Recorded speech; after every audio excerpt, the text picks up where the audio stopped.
Coincée dans une pince, c'est une abeille énervée que l'on applique contre la peau d'un adolescent dans cette clinique de Gazaville.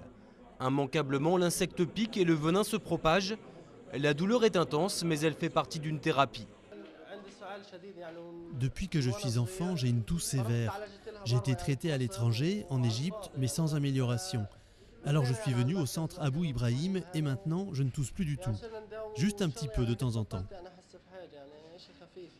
L'apithérapie, c'est son nom, était connu des Égyptiens et des Grecs anciens pour soigner les rhumatismes ou l'arthrite. Ici, le praticien n'est pas médecin, mais ingénieur agricole. Cela fait 25 ans qu'il a ouvert sa clinique et les patients sont de plus en plus nombreux. Bien sûr, ces derniers temps, le nombre de patients a augmenté.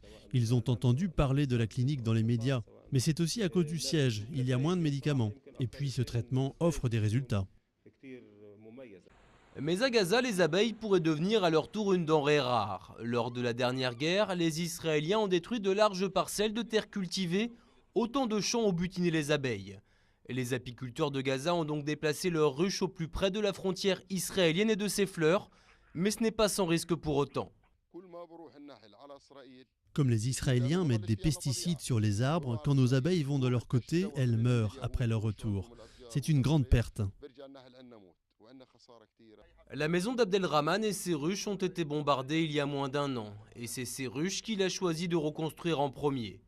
Car à Gaza, le miel, le pollen ou la gelée royale sont plus que de simples sucreries.